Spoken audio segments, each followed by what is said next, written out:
Good morning students. So today we are going to start the next topic, how do organisms reproduce. ठीक है, this is bio chapter. This is very interesting chapter. In the previous bio chapter we have discussed about life processes, है ना. Life processes हमने देखा कि life processes basically क्या हैं. These are those basic functions that sustain life on earth. ठीक है, जो हमारी लाइफ को सस्टेन करते हैं उन बेसिक फंक्शंस को हम क्या बोलते थे, लाइफ प्रोसेसेस. वो हमने देखे कि the processes that are essential for our life that is called as life processes. ठीक है, इसके बाद बायो का नेक्स्ट चैप्टर है that is how do organisms reproduce. मतलब ऑर्गेनिजम्स जो है, लिविंग ऑर्गेनिजम्स जो है वो कैसे रिप्रोड्यूस करते हैं. ठीक है, तो first of all what is the meaning of reproduction. ठीक है बेटा, तो reproduction it is the process by which new organisms of same species are produced from the existing one. ठीक है, it is the process by which new organisms are produced. कौन से organisms? New organisms are produced of same species from the existing one. जो organisms earth पे exist कर रहे हैं बेटा, उन्हीं के थ्रू न्यू ऑर्गेनिजम्स का प्रोड्यूस होना of same species they are called as reproduction.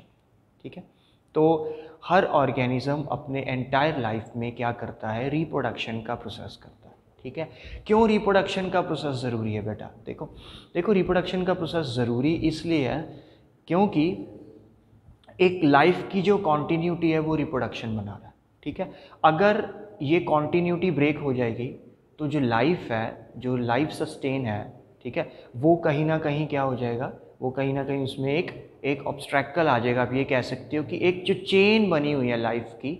मान लो मैं एक एग्जांपल देता हूँ कि हम रिप्रोडक्शन इसलिए करते हैं बेटा, ऑर्गेनिजम्स रिप्रोड्यूस इसलिए करते हैं क्योंकि एंटायर लाइफ में देखो with the passage of time the organisms grow old, you know. ठीक है, टाइम के साथ साथ जो ऑर्गेनिज्म है वो ओल्ड होता जाता है और अल्टीमेटली एक टाइम ऐसा आता है कि द ऑर्गेनिज्म डाई. ठीक है, मर जाता है वो. ठीक है, बट अगर वो अपने एंटायर लाइफ में रिप्रोडक्शन का प्रोसेस नहीं करेगा तो उसकी जो आगे जनरेशन है वो आगे नहीं बढ़ेगी. मतलब जनरेशन को आगे बढ़ाने के लिए और एक कॉन्टीन्यूटी लाइफ की बनाने के लिए अर्थ पे अगर कोई भी ऑर्गेनिज्म सोचो रिप्रोडक्शन नहीं करेगा तो क्या होगा, अल्टीमेटली एक दिन ऐसा आएगा कि अर्थ पे कोई भी ऑर्गेनिज्म अलाइव नहीं रहेगा. ठीक है, इसीलिए बेटा रिप्रोडक्शन का जो प्रोसेस है वो थोड़ा इम्पॉर्टेंट हो जाता है, थोड़ा नहीं बहुत इंपॉर्टेंट हो जाता है, so as to ensure the continuity of life on earth. ठीक है, तो मैं एक चीज़ और लिख सकता हूँ बेटा, reproduction. So reproduction ensures the continuity of life, continuity of life on earth. ठीक है, मतलब लाइफ कंटिन्यू रहेगी अर्थ पे अगर हम रिप्रोडक्शन, ऑर्गेनिजम्स जो है वो रिप्रोडक्शन करेंगे. रिप्रोडक्शन फिर से बता देता हूँ, reproduction means the production of new organisms. ठीक है, जो ऑर्गेनिजम्स एग्जिस्ट कर रहे हैं अर्थ पे बेटा, उन्हीं से न्यू ऑर्गेनिजम्स का एराइज होना ऑफ सेम स्पीशीज. मतलब अगर डॉग रिप्रोड्यूस कर रहा है, डॉग रिप्रोडक्शन कर रहा है, तो वो जो न्यू ऑर्गेनिजम्स को जो गिव राइज करेगा, जो न्यू ऑर्गेनिजम्स की वहाँ पे जो बर्थ होगा उनका, न्यू ऑर्गेनिजम्स का, तो वो भी सेम स्पीशीज़ के होंगे. वो ये नहीं कि वो किटन्स बन जाएंगे या वो कोई और ऑर्गेनिज्म बन जाएंगे, नहीं. तो सेम स्पीशीज़ के ही ऑर्गेनिजम्स का रिप्रोडक्शन होना, उनका प्रोडक्शन होना फ्रॉम द एग्जिस्टिंग वन, जो एग्जिस्ट कर रहे हैं उन्हीं की बॉडी से न्यू ऑर्गेनिजम्स का फॉर्मेशन होना, but that should be of same species. And yes, they are of same species. This process is called as reproduction.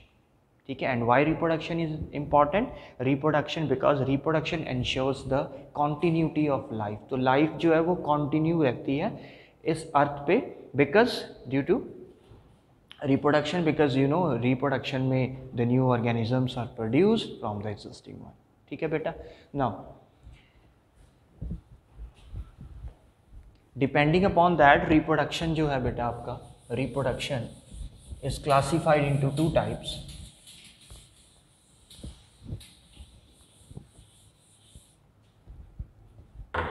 So organisms में बेटा जो रिप्रोडक्शन है वो दो तरीकों से हो सकता है. तो types of reproduction,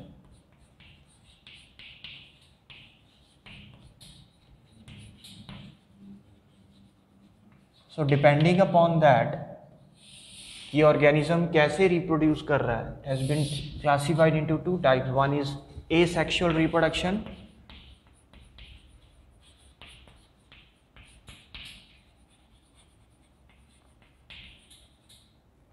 and the second one is sexual reproduction.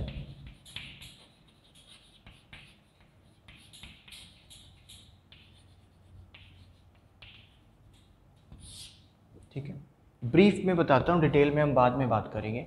So depending upon कि ऑर्गेनिज्म कैसे रिप्रोड्यूस कर रहा है, one is asexual reproduction and the second one is sexual reproduction. ठीक है, so first of all what is asexual reproduction, क्या होता है एसेक्सुअल रिप्रोडक्शन. ठीक है, देखो एसेक्सुअल रिप्रोडक्शन का मतलब है कि वो ऑर्गेनिजम्स जो रिप्रोडक्शन कर रहे हैं वो सिर्फ सिंगल पेरेंट के थ्रू ही कर रहे हैं. मतलब ये एक ऐसा एसेक्सुअल रिप्रोडक्शन एक ऐसा प्रोसेस है जिसमें सिर्फ single parent is required, only single parent is required to produce the new organisms. ठीक है, but in sexual reproduction two parents are required to produce new organism, to produce offsprings of same species, two parents are required. ठीक है, but in asexual reproduction only single parent is required to produce offspring. ठीक है, this is the main difference between asexual and sexual reproduction. So writing the definition,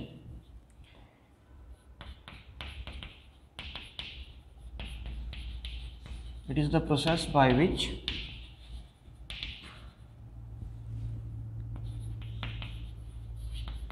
single parent is involved in producing new organism of same species. ठीक है, so what actually asexual reproduction is, it is a process by which single parent is involved where in producing new organism of same species. ठीक है, why single parent is required here and why. देखो asexual reproduction भी एक बार देख लो, फिर समझाता हूँ. Asexual reproduction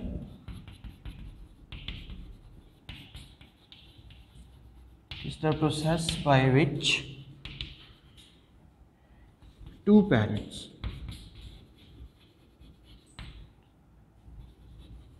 are required to produce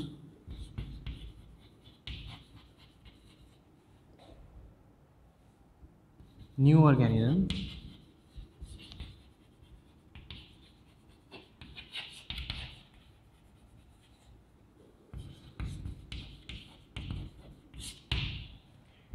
ठीक है. सो डिफरेंस देख लो एसेक्सुअल और सेक्सुअल में. It is a process by which single parent, asexual में सिंगल पेरेंट इज इन्वॉल्व होता है so as to produce the new organism और वो सेम स्पीशीज का होगा. इस सेक्सुअल रिप्रोडक्शन में क्या हो रहा है, टू पेरेंट्स आर रिक्वायर्ड. ठीक है, तो एक मेल होगा और एक फीमेल, तो इनके हेल्प से एक न्यू ऑर्गेनिज्म क्या होगा, अराइज होगा ऑफ सेम स्पीशीज. और this process is called as sexual reproduction. Example ले लेते हैं, अगर हम एसेक्सुअल रिप्रोडक्शन में बात करें तो जो भी यूनिसेलुलर ऑर्गेनिजम्स हैं, ठीक है, प्लांट्स हैं यूनिसेलुलर, आप बात कर लो हाइड्रा की बात कर लो, प्लेनेरिया की बात कर लो, ठीक है, बैक्टीरियाज माइक्रो ऑर्गेनिजम्स की बात कर लो, उसमें बैक्टीरिया की बात कर लो. ठीक है, multi simple multi cellular organisms की आप बात कर लो, तो उन सब में बेटा एसेक्सुअल रिप्रोडक्शन से रिप्रोडक्शन होती है. ठीक है, और सेक्सुअल रिप्रोडक्शन में ह्यूमंस हैं, डॉग है, कैट है, हॉर्सेस हैं. ठीक है, जो भी हैं ये सेक्सुअल रिप्रोडक्शन की कैटेगरी में आते हैं. ठीक है, एक चीज़ और,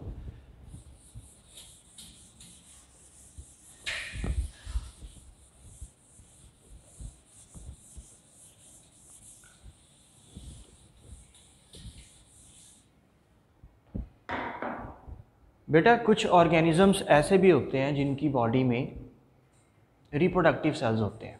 ठीक है, कुछ ऑर्गेनिजम्स होते हैं, सभी ऑर्गेनिजम्स की बॉडी में, ठीक है, सिंपलर है, यूनिसेलुलर है, मल्टी सेलुलर, ऐसा नहीं, सभी ऑर्गेनिजम्स की बॉडी में रिप्रोडक्टिव सेल्स होंगे. ठीक है, रिप्रोडक्टिव सेल्स बेसिकली वो सेल्स होते हैं जो रिप्रोडक्शन के लिए रिस्पॉन्सिबल होते हैं. ठीक है, तो some organisms have reproductive cells and some organisms they don't have reproductive cells, ठीक है। जिनमें reproductive cells होंगे, ठीक है, तो वो reproductive cells की हेल्प से रिप्रोडक्शन करेंगे, बट जिनमें reproductive cells नहीं हैं वो किस मेथड से रिप्रोडक्शन करेंगे, फिर वो एसेक्सुअल रिप्रोडक्शन से, एसेक्सुअल प्रोसेस से क्या करेंगे, रिप्रोडक्शन करेंगे, ठीक है। तो जो ऑर्गेनिजम्स सेक्सुअल रिप्रोडक्शन से, ठीक है, रिप्रोडक्शन कर रहे हैं, इट मीन्स कि उन ऑर्गेनिजम्स के अंदर रिप्रोडक्टिव सेल्स ज़रूर होंगे, ठीक है। रिप्रोडक्टिव सेल्स, इसके अलग अलग नेम होते हैं बेटा। रिप्रोडक्टिव सेल्स मतलब नाम से ही पता लग रहा है ये वो सेल्स हैं जो रिप्रोडक्शन के लिए रिस्पॉन्सिबल होते हैं, रिप्रोडक्टिव सेल्स। इसके और नेम भी होते हैं, इन्हें गैमीट्स भी बोल देते हैं बेटा, गैमीट कह लो इसको आप। इसको आप जर्म सेल भी बोल सकते हो, जर्म सेल, और इसे सेक्स सेल्स भी बोल देते हैं, ठीक है। इसके अलग अलग नेम हैं इस रिप्रोडक्टिव सेल के। इसे गैमीट भी बोलते हैं, जर्म सेल भी बोलते हैं और सेक्स सेल भी बोलते हैं, ठीक है। तो कहीं पे भी अगर ये नेम्स आ गए तो इट मीन्स वो रिप्रोडक्टिव सेल्स ही है, ठीक है। तो कुछ ऑर्गेनिजम्स में ये होते हैं, प्रेजेंट होते हैं, और कुछ ऑर्गेनिजम्स में नहीं प्रेजेंट होते हैं, ठीक है। जिन ऑर्गेनिजम्स में ये प्रेजेंट होंगे तो इनकी हेल्प से रिप्रोडक्शन होगा, और जिन ऑर्गेनिजम्स के अंदर ये नहीं है, बिकॉज यही रिस्पॉन्सिबल है रिप्रोडक्शन के लिए, ठीक है, यही रिस्पॉन्सिबल है रिप्रोडक्शन के लिए, बट जिन ऑर्गेनिजम्स में ये नहीं है, ये नहीं प्रेजेंट है, तो उन ऑर्गेनिजम्स में बेटा जो रिप्रोडक्शन का मोड होगा वो कौन सा होगा, एसेक्सुअल रिप्रोडक्शन, ठीक है। तो अगर हम सेक्सुअल रिप्रोडक्शन की बात करें,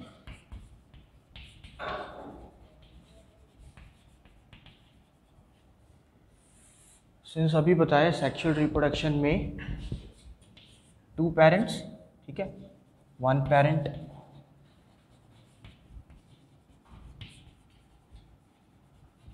एक पेरेंट क्या होगा बेटा, मेल, दूसरा पेरेंट फीमेल, ठीक है। तो अब ये जो 1 पेरेंट मेल है इसके पास होगा मेल सेल या मेल रिप्रोडक्टिव सेल,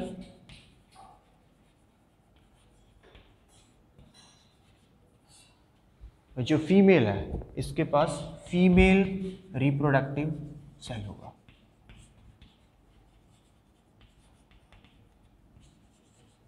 ठीक है। सो क्या बता रहा हूं मैं, sexual reproduction 2 parents are required, 1 parent is male and other parent is female. Male के पास मेल रिप्रोडक्टिव सेल होगा रिप्रोडक्शन के लिए, और फीमेल के पास फीमेल रिप्रोडक्टिव सेल होगा रिप्रोडक्शन के लिए, ठीक है। इसके बाद क्या करेंगे, ये मेल रिप्रोडक्टिव सेल और फीमेल रिप्रोडक्टिव सेल क्या कर जाएंगे, फ्यूज कर जाएंगे, ठीक है। फ्यूज करने से क्या होगा, male reproductive cell fuses with female reproductive cell, और फ्यूज करके वो एक न्यू सेल बनाएंगे जिसे हम बोलते हैं जायगोट, ठीक है। जायगोट बनेगा, जायगोट कब बनेगा, जब मेल रिप्रोडक्टिव सेल या मेल गैमीट बोल सकते हो, या मेल जर्म सेल बोल सकते हो, या मेल सेक्स सेल बोल सकते हो, कुछ भी बोल सकते हो, मेल रिप्रोडक्टिव सेल बोल लो। तो जब मेल रिप्रोडक्टिव सेल और फीमेल रिप्रोडक्टिव सेल फ्यूज़ करेंगे आपस में, ठीक है, तो उस टाइम पे एक न्यू सेल बनेगा। जब वो फ्यूज़ करेंगे तो एक न्यू सेल बनेगा, उस न्यू सेल को बोलते हैं जायगोट, ठीक है। और ये जायगोट आगे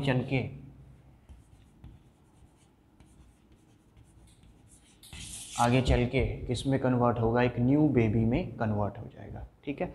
तो ये जो जायगोट है आगे ये ग्रो करेगा, और ग्रो करने के बाद it ultimately changes into a new born baby, ठीक है, एक न्यू बेबी में वो कन्वर्ट हो जाएगा, ठीक है।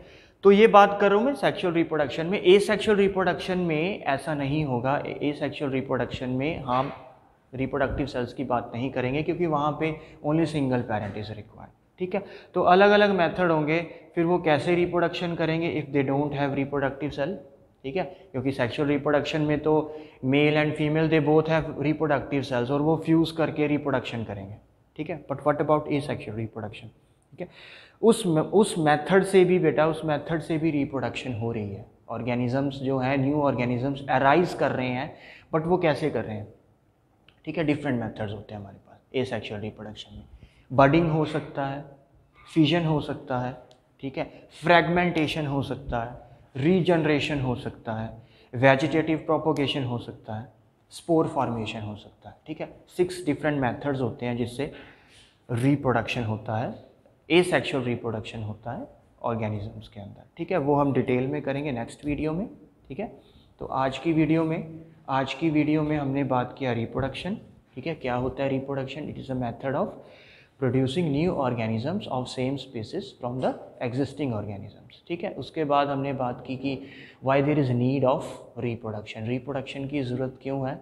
So as to ensure the continuity of life on earth, ठीक है। जो लाइफ की कॉन्टीन्यूटी बनी हुई है वो रिप्रोडक्शन के थ्रू ही बनी हुई है, ठीक है। अगर रिप्रोडक्शन नहीं होगा तो जो एक चेन बना हुआ है लाइफ का, जो एक कॉन्टीन्यूटी बनी हुई है लाइफ की, वो ब्रेक हो जाएगी, ठीक है। इसके बाद हमने बात किया टाइप्स ऑफ रिप्रोडक्शन, कि जो न्यू ऑर्गेनिजम्स अराइज कर रहे हैं फ्रॉम द एग्जिस्टिंग वन, वो किस मेथड के थ्रू अराइज कर रहे हैं, ठीक है। One is of asexual reproduction and other one is of sexual reproduction. Asexual reproduction में, ठीक है, सिंगल पेरेंट इज़ रिक्वायर्ड, ठीक है, टू प्रोड्यूस न्यू ऑर्गेनिजम्स, ठीक है। सिंगल पेरेंट इज इसमें इन्वॉल्व होगा, ठीक है। और दूसरा एसेक्सुअल रिप्रोडक्शन में नो जर्म सेल्स आते हैं, ठीक है, रिप्रोडक्टिव सेल्स नहीं होते हैं एसेक्सुअल रिप्रोडक्शन में जो ऑर्गेनिजम्स इन्वॉल्व होते हैं, they don't have reproductive cells. But अगर हम सेक्सुअल रिप्रोडक्शन जो सेकंड मेथड है, इसमें what is sexual reproduction in which 2 parents are required, ठीक है, टू प्रोड्यूस न्यू ऑर्गेनिजम्स, ठीक है, ऑफ सेम स्पीसीज। तो इनके अंदर जर्म सेल्स होंगे, ठीक है, रिप्रोडक्टिव सेल्स होंगे। तो अगर मैं एक डिफरेंस लिखूं इनके, तो एक डिफरेंस से आपको क्लियर हो जाएगा कि what do you mean by sexual reproduction and asexual reproduction, ठीक है। So see the difference between asexual and sexual reproduction. So first difference is single parent is involved in this mode of reproduction, only single parent is involved in asexual reproduction, ठीक है। and with the help of this single parent new organisms are emerged। सिर्फ यही एक single parent होगा, इसी से ही new organisms जो हैं वो अराइज करेंगे, वो प्रोड्यूस होंगे सिंगल पेरेंट से ही, ठीक है। सेक्सुअल रिप्रोडक्शन में क्या 2 पेरेंट्स आर इन्वॉल्व्ड, ठीक है, 2 parents of different sex, one is male and other one is female, ठीक है। तो ये मेल और फीमेल ये दोनों इन्वॉल्व होंगे in this mode of reproduction, that is sexual reproduction, ठीक है। Second, no reproductive cells are required, since single parent ही है एसेक्सुअल में, तो कोई रिप्रोडक्टिव सेल इन्वॉल्व नहीं होगा, चाहिए भी नहीं, उनके पास होता भी नहीं, ठीक है। बट सिंस यहाँ पे 2 पेरेंट्स चाहिए for the process of reproduction, so reproductive cells are required. Reproductive cells बोल लो आप, है ना, जर्म सेल्स बोल लो आप, सेक्स सेल्स बोल लो आप, रिप्रोडक्टिव सेल्स बोल लो, गैमीट्स बोल लो, one is male gamete and other one is female gamete, ठीक है। तो male gamete female gamete fuse करेंगे, एक न्यू सेल बनेगा जो इसे जाइगोट बोलेंगे, और ये जाइगोट फर्दर आगे जाके किस में कन्वर्ट हो जाएगा, न्यू बेबी, ठीक है जी। So this is all about difference. This is all about difference between sexual and asexual reproduction. We'll talk about asexual reproduction first in detail in the next video. Okay? Thank you.